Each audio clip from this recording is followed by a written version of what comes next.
James Chun found her in the recycling bay on level 47, tucked between discarded cargo containers like trash. The Valkyrie child couldn't have been more than 2 years old, her bioluminescent patches flickering weakly, her lower wings crumpled and useless. In Valkyrie society, James would learn later, perfection was sacred. Imperfection was worse than death. It was erasure. But James was human, and humans had different rules. He wrapped the shivering child in his maintenance jacket and took her home to his cramped station apartment.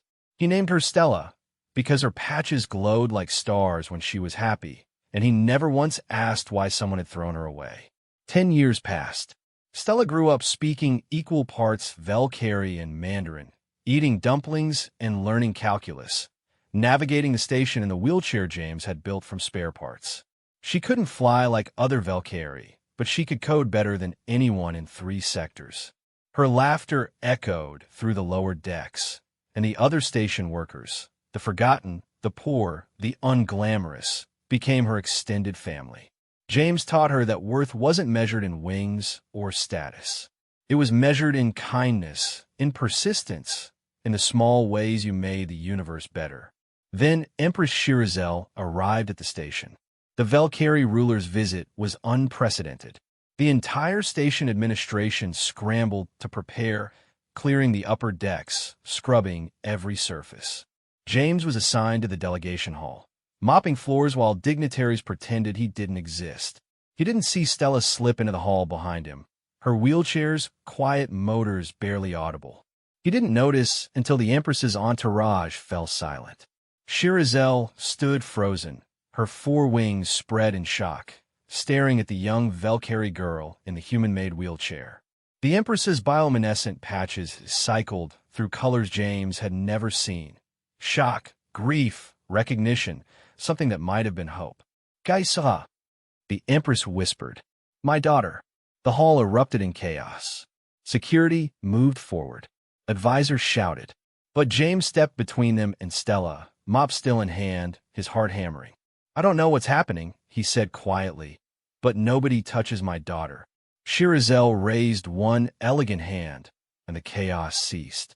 Her eyes, all 6 of them, never left Stella's face.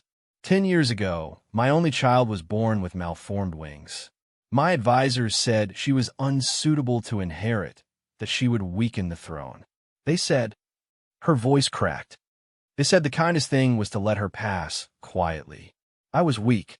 I allowed them to take her from me. I have searched every cycle since. Stella's patches flickered, confusion, fear, anger. She'd grown up knowing she'd been abandoned, but never knowing why. James felt her small hand grip his arm. You searched, James said, his voice hard, but you didn't stop them. You let them throw away a child because she wasn't perfect enough. I did. The Empress's admission fell like a stone. I have carried that shame every moment since. But you, a human janitor on a backwater station, you saw worth where I saw only failure. I saw a kid who needed someone, James corrected. That's not special. That's basic decency. Shirazel approached slowly, her massive form somehow making itself smaller, less threatening. She knelt before Stella's wheelchair, bringing her eyes level with the girl's. Kaisera, Stella, I cannot undo my failure. I cannot reclaim the years I abandoned you. Her bioluminescent patches dimmed to near darkness, the Valkyrie sign of deepest shame. But I can offer you a choice. Return with me, not as the daughter who was cast aside, but as the heir who survived. Help me change our empire into something better. Stella looked up at James, questions in her eyes.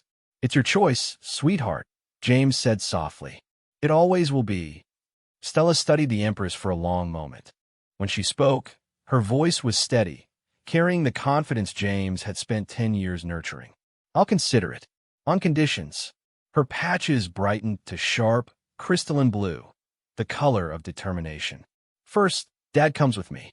Second, the Empire establishes medical support and accessibility resources for all disabled Valkyrie. Third, you personally apologize to every family you've let your advisors hurt. And fourth, she looked at James, then back at her birth mother, you learn that perfection isn't about wings or status. It's about who you choose to be when nobody's watching. Shirazel bowed her head, all four wings folding in submission. I accept your terms, my daughter, and I ask, may I also learn from the human who understood what I could not? James squeezed Stella's hand. Around them, in the delegation hall, something impossible began. An empire started to change because a janitor had seen a child who needed love and loved her anyway. Yeah, James said finally, but you're starting by helping me finish mopping this floor. Everybody cleans up their own messes.